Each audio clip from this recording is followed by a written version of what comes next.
Selamat siang menjelang sore hari.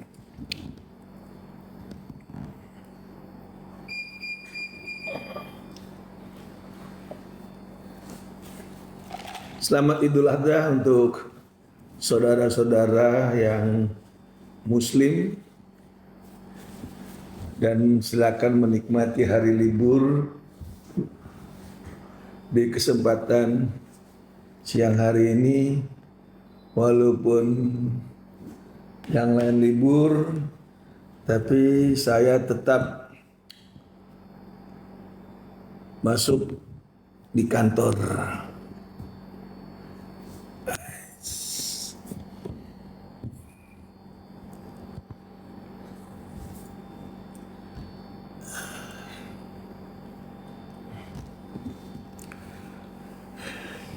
Jadi teman-teman sekalian, saya bersyukur setelah sempat VT saya menyatakan bahwa ada dugaan apakah polisi menahan Nikita Mirzani, pihak Polda Metro Jaya itu apa tidak melanggar daripada KUHP, dan ternyata itu direspon dengan baik sehingga keesokan harinya pihak Polda Metro Jaya menyerahkan Nikita kepada jaksa penuntut umum.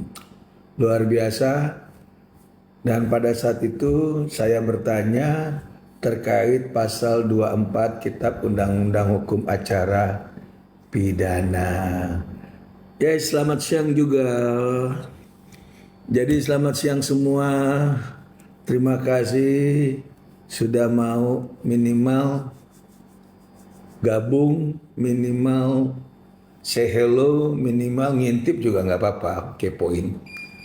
Nah, jadi kita sudah pada masa akhir transisi dari satu kasus yang sangat melelahkan, di mana kasus Nikita Mirzani ini sangat menarik perhatian, terutama saya sebagai praktisi hukum.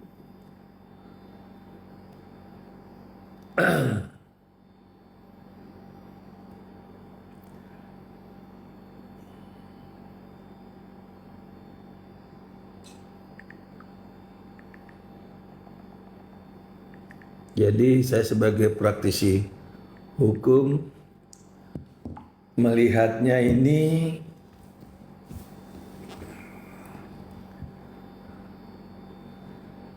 sengaja adanya hal-hal yang memang kita pikir sangat menarik. Dan saya pernah mengalami seperti ini. Ada klien saya bahwa klien saya itu dituduh terkait TPPO, tindak pidana perdagangan orang, dan berkali-kali juga dia diperpanjang, baik itu perpanjangan pertama, lantas dilanjutkan perpanjangan kedua, setelah itu perpanjangan ketiga dan keempat, akhirnya the last minute bisa P21, bahkan berkas perkara dinyatakan lengkap dan diserahkan kepada jaksa penuntut umum. Namun pada masa persidangan, kami dari kantor hukum berusaha meyakinkan, berusaha membuktikan berdasarkan kesaksian ataupun alat bukti yang ditampilkan oleh pihak jaksa penuntut umum di PN Denpasar.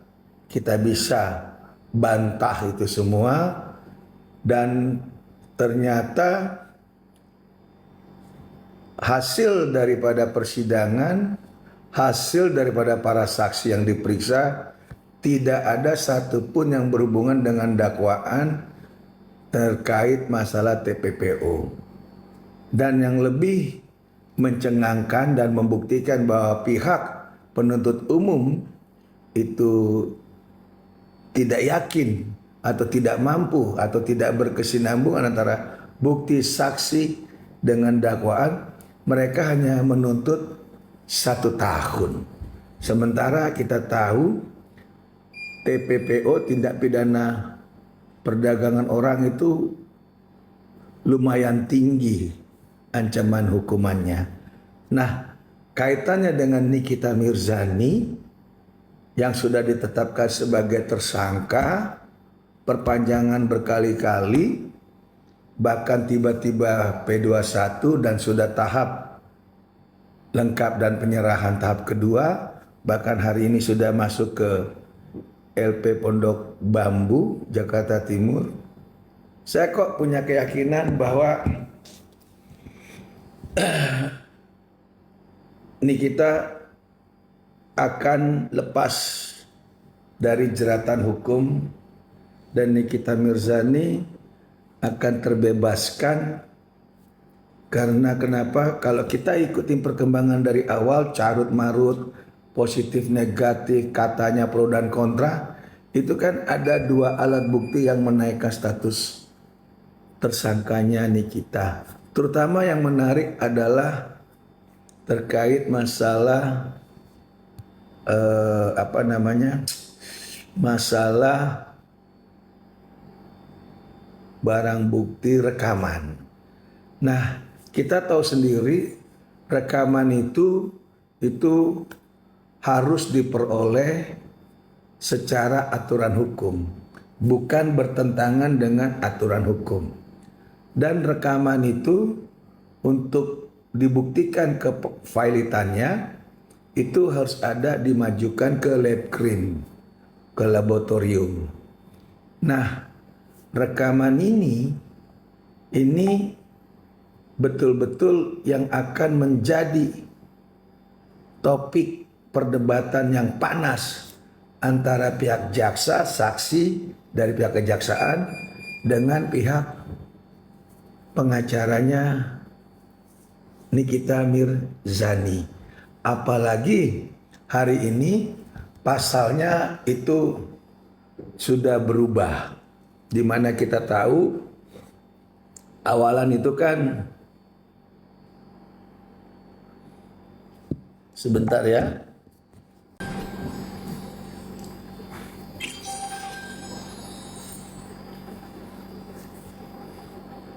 Keren ini, keren.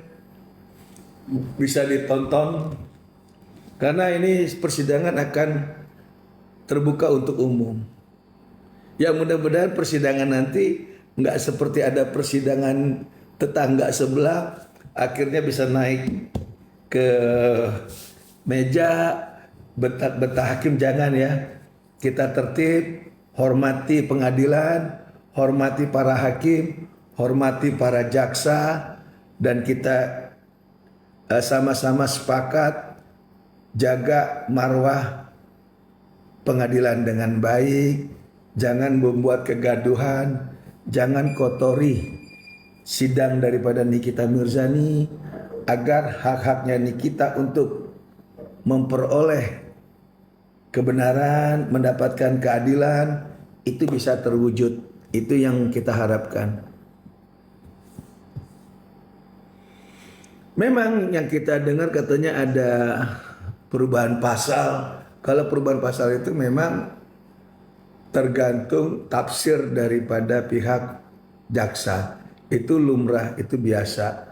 Namun harusnya sebelum sampai di kejaksaan, harusnya dari awal sudah ada pra-peradilan. Yang sering saya bilang mestinya berani ambil challenge pra-peradilan. Pengacara tidak boleh pasif. Pengacara harus punya kemampuan, keberanian. Namun kita juga tidak bisa salahkan pengacara daripada Nikita Mirzani. Mungkin abang kita itu mempunyai strategi yang lain, ya kita hormati Bang Fahmi, karena Bang Fahmi juga pengacara hebat, pengacara yang tidak suka omong-omong, tidak suka omong kosong. Bang Fahmi itu adalah pengacara yang tenang, mencermati, mengamati, tiba-tiba beng, menang. Ya Bang Fahmi, mudah-mudahan Bang Fahmi diberikan kesehatan, diberikan kemampuan, diberikan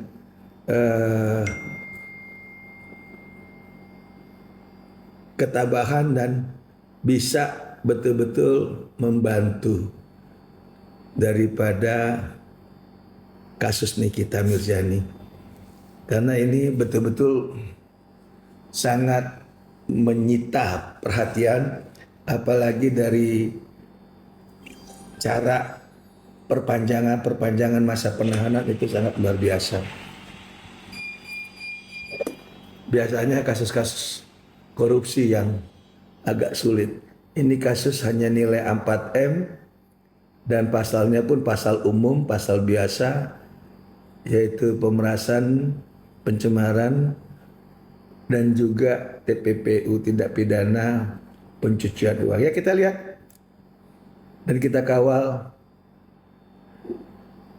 Semoga kebenaran akan menemukan jalannya.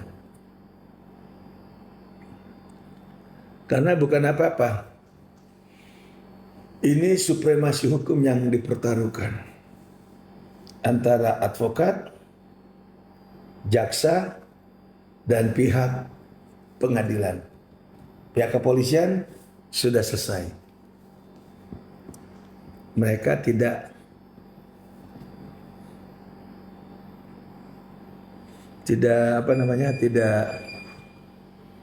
ikut lagi dalam permasalahan ini karena sudah diserahkan ke pihak kejaksaan. Terima kasih Bapak di kepolisian yang sudah berusaha semaksimal mungkin hingga kasus ini bisa diserahkan kepada pihak kejaksaan, dan semoga kejaksaan juga dalam tempo 20 hari ke depan itu bisa segera merampungkan dakwaan daripada yang sudah diterima, alat bukti, saksi, dan seterusnya, sehingga mudah-mudahan minggu depan sudah ada agenda persidangan untuk Nikita Mirzani dan masyarakat umum bisa melihat. Di sini selama belum ada putusan inkrah, kita tidak bisa bilang bahwa si A sudah bersalah, Nikita itu bersalah, yang dipenjara udah pasti penjahat. Enggak juga. Di sini ada yang namanya ajas praduga tidak bersalah. Sebelum ada putusan inkrah dari hakim, kita menghormati hak-haknya Nikita Mirzani. Jadi kalau dibilang penjahat yang dipenjara, saya juga kok keberatan, karena ini bukan kejahatan yang luar biasa. Ini lazim di dalam dunia bisnis, di dunia hubungan sosial antara si A misalnya dengan si B. Itu masalah janji, masalah permintaan, masalah uang. Jadi bukan hal yang tadi luar biasa.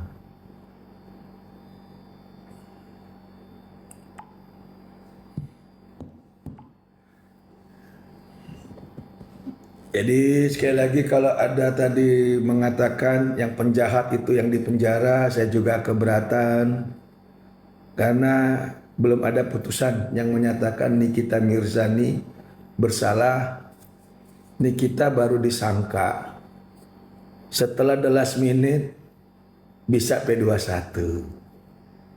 Itu pun baru pertama kali di Indonesia, dan saya sebagai pengacara baru pertama kali pengacara dari pihak pelapor minta gelar khusus.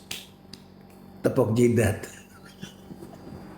Harusnya yang permintaan gelar khusus, gelar ulang, ataupun yang namanya pra-peradilan, itu bagi terlapor ataupun pihak tersangka.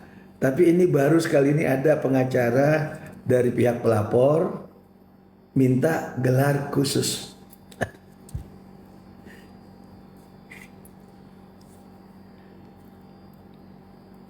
Ya mau diapain lagi gitu loh. Ya kan? Nah kalau terkait masalah pasal 55 itu kan pasal turut serta, ikut membantu dan seterusnya.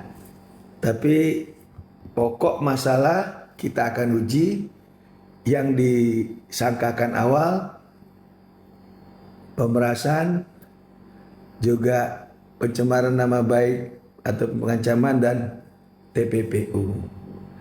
Dan lucunya ada uang 3 miliar yang disita.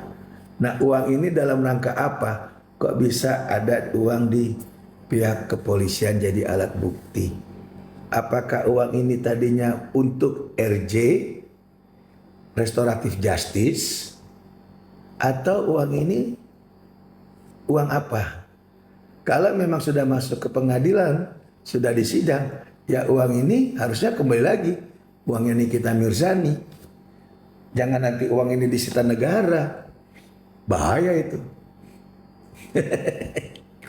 Bahaya. Karena uang yang 4M kan dari pelapor kepada Nikita, kepada Mail 2 kali kalau nggak salah ya. Kalau nggak salah mohon maaf kalau saya ada salah. Nah total 4M. Nah yang sudah ada di situ katanya 3M. Nah ini menarik ini. 3M ini diambil oleh Nikita atau apa, diserahkan apakah dalam bentuk RJ atau penyitaan. Penyitaan itu kok bisa disita sementara kan kasusnya sudah ditetapkan sebagai tersangka. Nah itu. Lantas adanya tindak pidana pencucian uang, tindak pidana pencucian uang. Menarik. Udahlah, semuanya kita nanti tonton sama-sama, kita lihat sama-sama bagaimana serunya seorang pengacara Nikita Mirzani yaitu Bang Fahmi untuk mengattack, mendefense ataupun mengclear up, mempositioning apa yang dituduhkan oleh pihak jaksa. Dan kali ini hakim harus aktif, hakim harus netral, hakim jangan tidak netral, hakim harus betul-betul menjaga marwah daripada hakim itu sendiri. Nah, saya juga tertarik. Semoga saya diberi kesempatan, diberikan kesehatan bisa hadir ke persidangannya Nikita Mirzani, minimal untuk mendukung daripada Nikita Mirzani dalam bentuk moral, dan semoga persidangan ini dipimpin oleh hakim yang bijak, hakim yang welas, hakim yang netral, hakim yang mau mendengarkan dua sisi, terutama dari sisi Nikita Mirzani ataupun Mail. Itu aja ya yang bisa saya sampaikan. Nah lebih banyak kalau memang ada yang ingin tanya jawab atau ingin tukar pikiran, saya sih setuju-setuju saja, senang banget. Dan lagi pula kalau untuk Nikita Mirzani sudah ada Bang Fahmi, dan saya yakin Tuhan tidak tidur. Nikita tidak butuh pertolongan orang macam kayak saya. Nikita sudah ada pengacara hebat yaitu Bang Fahmi. Dia akan bela Nikita habis-habisan, dan terutama ada Tuhan. Tuhan tidak pernah tidur. Maksud tujuan Nikita itu kan awalan membongkar daripada satu dugaan produk yang memang bermasalah. Namun dalam perjalanan itu menjadi permasalahan hukum kepada diri Nikita, berikutnya Mail. Dan sampai the last minute 20, 40, 30 plus 30 itu Nikita dalam status tahanan. yang harusnya kita berharap minimal ditaruh jadi tahanan kota. Namun karena dibilang atau gembar-gembor ada TPPU-nya, tidak ada tindak pidana pencucian uangnya, maka dianggap ini adalah extraordinary, kejahatan yang luar biasa. Makanya ditempatkan tindak pidana pencucian uang. Wow, tapi saya ada pengalaman klien saya disangkakan didakwakan TPPO, tindak pidana perdagangan orang, ternyata dalam persidangan tidak sama sekali ada hubungan dengan perbuatan tindak pidana perdagangan orang, bahkan ancamannya hanya 1 tahun. Nah, kami dari tiap pihak kantor hukum telah memajukan pledoi meminta kepada hakim untuk dibebaskan karena klien kita tidak pernah memperdagangkan orang.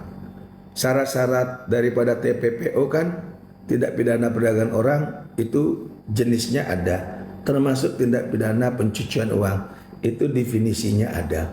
Dan ini akan menarik siapa nanti yang menjadi ahli daripada tindak pidana pencucian uangnya, bagaimana cara mencuci uangnya, nilai berapa yang dicuci uangnya, menggunakan mata uang apa dicuci uangnya, lantas caranya bagaimana uang itu dicuci, lantas siapa yang memberikan uang itu uang benar atau uang apa, sehingga harus dicuci, sehingga harus dibersihkan, sehingga harus disamarkan menjadi seolah-olah itu transaksi yang benar. Bagaimana dikatakan benar sementara asal usulnya sendiri itu masih diperdebatkan. Apakah pemberian uang itu merupakan suatu komitmen?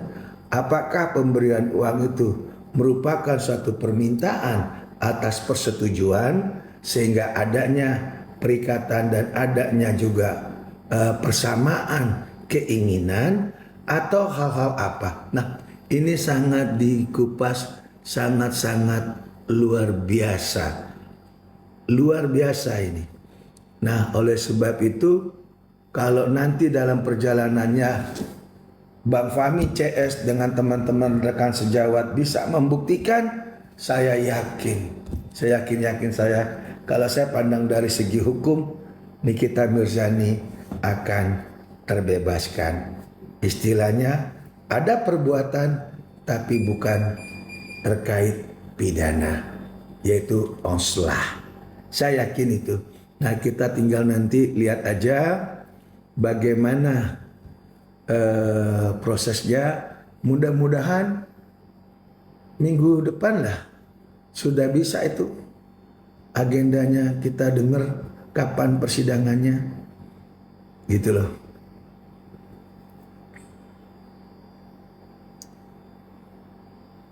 Itu di kesempatan siang hari ini, dan kita percaya Tuhan tidak tidur. Kita percaya rekan-rekan pengacaranya ini kita akan bekerja maksimal. Kita percaya jaksa penuntut umum juga akan bekerja profesional karena ini sifatnya sidang terbuka. Dan mudah-mudahan hakim yang memimpin, hakimnya juga bisa netral, hakimnya mempunyai hati nurani, dan kita sebagai nanti penonton, pengunjung, ingat jaga tata tertib pengadilan, pengadilan tempat yang betul-betul sakral, kita harus hormati, marwah pengadilan harus kita jaga utuh, karena disitulah kita mencari satu keadilan. Oleh sebab itu, jangan perilaku-perilaku yang bertentangan, perilaku-perilaku yang akan menodai pengadilan ataupun jalannya sidang itu wajib dihindari. Karena kenapa? Pengadilan adalah tempat terhormat, tempat yang harus steril dari hal-hal yang tidak-tidak, harus steril. Sekali lagi, harus kita menghormati, harus menjaga kebersihan, harus menjaga keamanan dan kenyamanan. Gitu. Karena bagaimana apapun kita pro dan kontra, suka tidak suka, pengadilan tempat orang mencari satu keadilan. Apapun pro kontra kita, apapun pendapat kita, wajib hukumnya pengadilan harus kita jaga bersama. Pengadilan harus kita hormati bersama. Tidak semua putusan ataupun perjalanan persidangan memuaskan daripada masyarakat. Tidak semua. Baik itu proses di polisi, di jaksa, sampai nanti putusan pengadilan. Pasti ada debatable, pasti ada pro dan kontra. Namun percaya, kalau kita benar, kebenaran akan menuntun kita selamat dunia dan akhirat. Kalau kita hidup baik, kalau hidup kita tidak bertentangan, Tuhan akan sayang sama kita. Percaya itu. Karena Tuhan Maha tahu, Tuhan Maha besar, Tuhan Maha kuasa. Dia tahu umatnya, perilaku umatnya. Dunia bisa dibohongi, tapi Tuhan tidak akan pernah bisa dibohongin. Itu yang harus kita pegang, itu yang harus kita camkan, sehingga siapapun orang di luar sana jangan sekali-sekali mengatakan Nikita itu penjahat, Nikita itu sudah dipenjara artinya sudah bersalah. Bukan seperti itu hukum. Hukum itu sebelum ada putusan maka orang itu masih bebas. Orang itu masih 100% hak asasinya. Hanya sebagian tertentu, salah satunya hak berkeliaran yang memang terkengkang, yaitu harus di dalam tahanan. Tapi hak hidup, hak bicara, hak mendapatkan makanan, hak untuk mendapatkan nafkah itu masih melekat di seorang Nikita. Tidak boleh kita kasih embel, tidak boleh kita menghujat orang lain. Gitu. Makanya sabar, biarkan proses nanti berjalan dengan baik. Mudah-mudahan kebenaran akan menemukan jalannya. Inilah yang akan dipertaruhkan di dalam persidangan nanti. Baik itu jaksa sebagai penuntut dengan dakwaannya, baik itu para saksi termasuk ahli, termasuk dari pihak kepolisian, saksinya kok bisa Nikita ditetapkan tersangka, kok bisa dibuat pasal pemerasan dan seterusnya. Dan kesempatan pihak pengacara Nikita yaitu Bang Fahmi CS untuk mengcounter, defense, menyerang, segala macam pertanyaan dikupas, semua dikupas. Ada kesesuaian atau tidak. Dan nanti pihak hakim akan melihat apakah ini masuk ranah pidana atau tidak. Kalau memang masuk ranah pidana akan ada vonis. Tapi kalau tidak, maka hakim akan membebaskan Nikita Mirzani. Yaitu ada perbuatan tapi bukan pidana. Karena Nikita tidak pernah langsung apple to apple seperti saya bilang dengan pelapor. Tetapi Nikita mendapatkan informasi dari asistennya yang bernama Mail. Jadi di sini harus betul-betul bijak siapa pelaku utama, siapa yang hanya kena pasal turut serta. Nah, tidak bisa kita afraid bahwa Nikita yang melakukan begini begono. Belum, ini masih berproses. Mari kita bisa bersabar, biarkan nanti pihak pengadilan yang akan menentukan. Itu yang bisa disampaikan. Saya advokat Dr. Togas Tumorang sangat mempunyai satu keyakinan bahwa hakim akan memutus dan melihat daripada kasus ini akan sangat bijak. Luar biasa. Luar biasa. Dan saya yakin Tuhan akan membantu seorang Nikita Mirzani. Saya yakin itu. Kita tonton aja. Ya walaupun Nikita itu orangnya ceplos-ceplos, saya juga orangnya suka ceplos-ceplos. Saya juga banyak yang nggak suka. Saya juga banyak orang yang ingin kriminalisasi saya. Banyak. Tapi saya berserah kepada Tuhan. Kalau ada campur tangan Tuhan, walaupun kita masuk lumpur sekalipun, berlian tetap berlian. Emas tetap emas. Berlian tidak akan bisa tergores. Berlian mau diapapun tetap berlian. Dia tidak akan tergores. Berlian asli. Dan kalau berlian asli, harganya pasti sangat-sangat fantastis. Jadi itulah seorang Nikita Mirzani. Walaupun hari ini kita lihat dia di dalam suatu permasalahan, tapi saya yakin Nikita akan sejujur-jujurnya, seterang-terangnya, dia akan bercerita di depan persidangan. Dan itu ada kesempatan Nikita akan menolak, menerima. Karena nanti Nikita duduk di sebelahnya Bang Fahmi sebagai terdakwa, berikut Mail. Nah nanti para saksi-saksi itu akan ditanya oleh pihaknya Bang Fahmi sebagai pengacara Nikita, akan ditanya oleh pihak jaksa, akan ditanya oleh pihak hakim.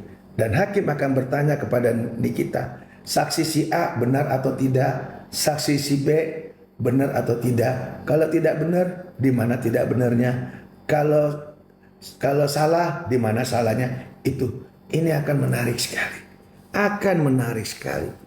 Sangat luar biasa.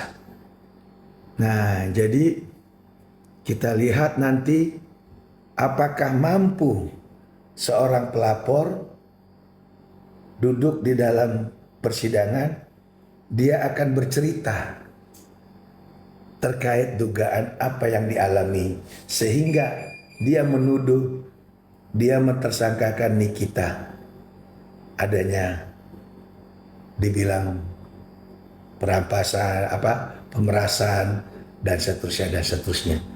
Itu karena nanti di ruang persidangan duduk di kursi panas, wow, serem sekali, serem. Saya aja sebagai pengacara yang sering masuk di persidangan masih tetap ada merinding. Karena sidangan di PN itu, di pengadilan itu sangat-sangat marwahnya luar biasa. Aromanya luar biasa. Kita lihat aja nanti. Orang bersalah tidak akan mampu. Kalau dia mengarang akan ketahuan nanti di persidangan. Karena persidangan itu tadi sakral. Tuhan hadir nanti. Percaya itu.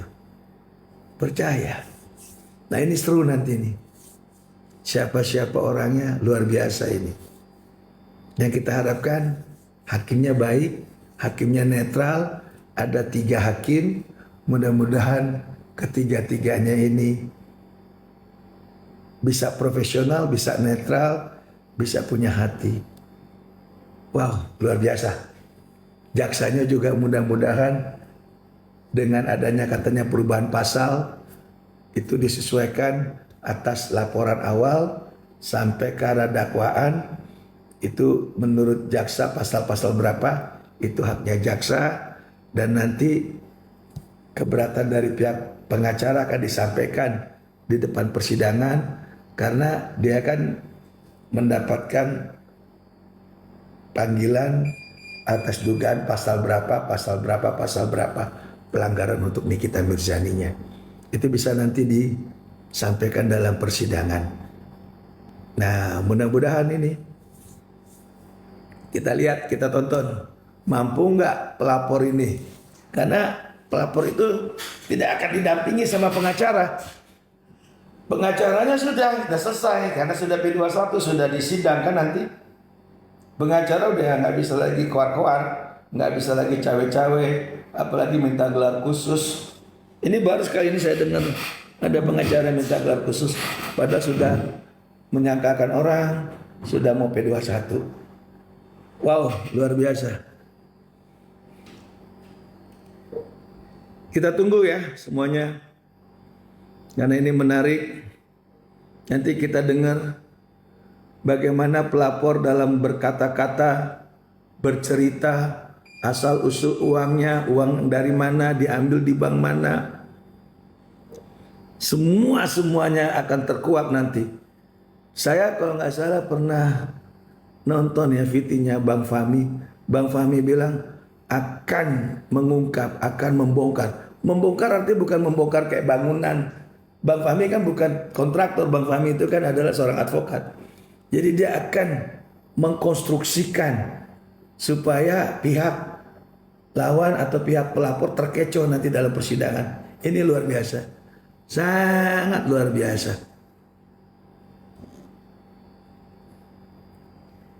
Gitu loh. Jadi kita tunggu.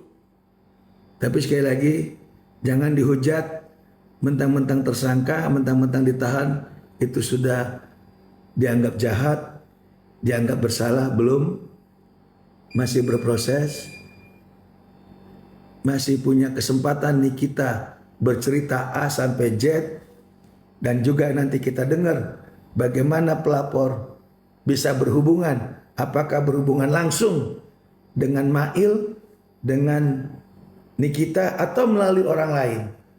Nah itu. Apalagi kalau yang saya dengar ada katanya yang dilaporkan 4 atau berapa, tapi kenapa hanya 2? Nah ini akan sangat-sangat menarik. Dan kalau ditanya saya, Bang Togar, menurut abang gimana? Saya tidak mau mendoloi hakim, tapi saya yakin kebenaran akan menemukan jalannya. Itu aja. Kebenaran akan menemukan jalannya. Tuhan tidak tidur. Tuhan milik semua umat, milik saya, milik Anda, milik Nikita, milik siapa saja. Karena Tuhan itu Esa, Tuhan itu satu, dan Tuhan milik kita semua. Jadi pasti Tuhan akan membantu orang-orang yang memang teraniaya. Itu.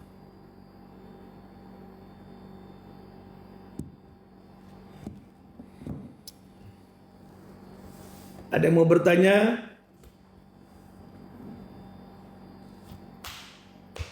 Kita akan berharap semuanya yang terbaik untuk Nikita.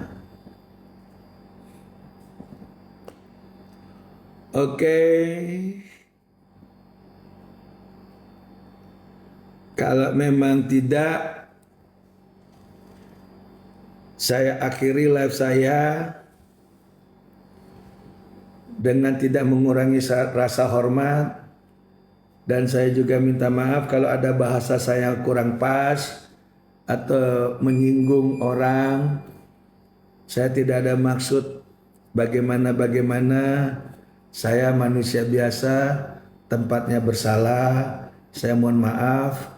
Dan kalau ada yang tidak puas, saya juga bukan untuk memuaskan semua pihak. Saya di sini mengomentari dari awal sampai saat ini kasus Nikita Mirzani sangat menarik, dan saya punya satu keyakinan yang tidak boleh orang intervensi. Saya yakin Nikita tidak seperti apa yang dituduhkan, karena untuk penentuan yang dituduhkan, pengancaman, pemerasan, itu harus apple to apple.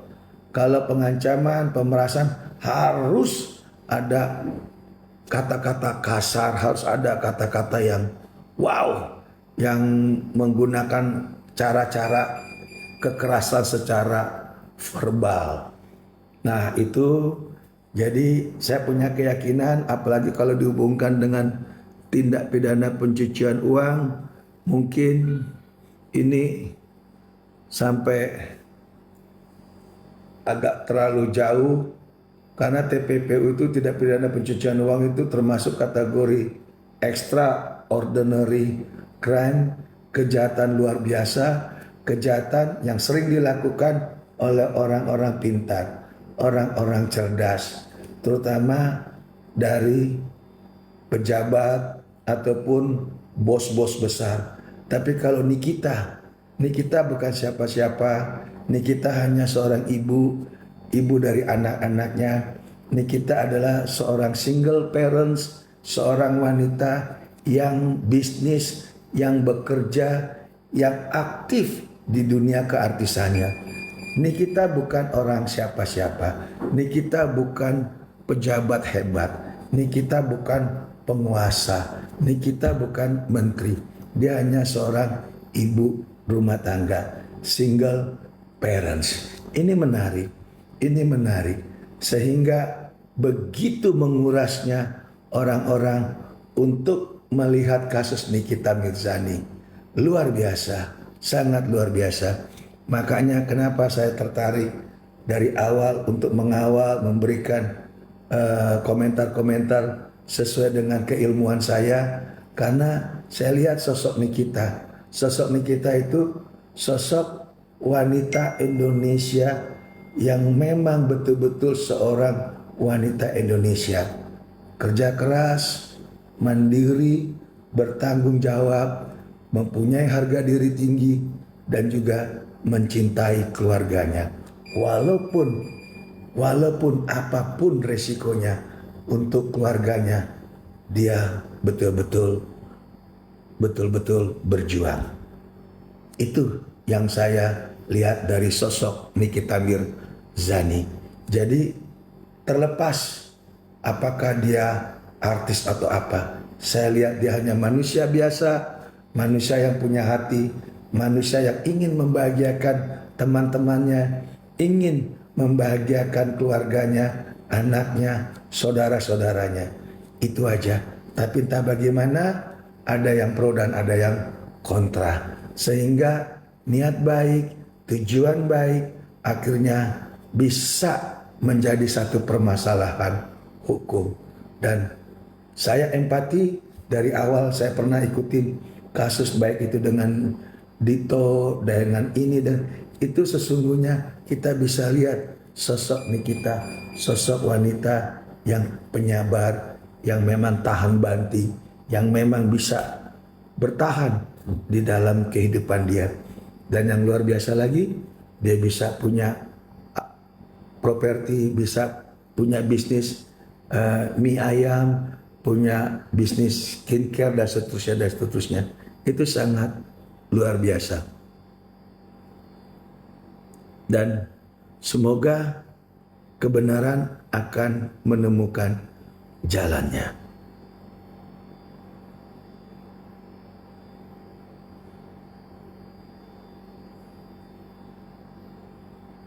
Oke, kita sudahi dulu. Dan kalau ada kesalahan, saya minta maaf. Tuhan memberkati kita semua. Salam.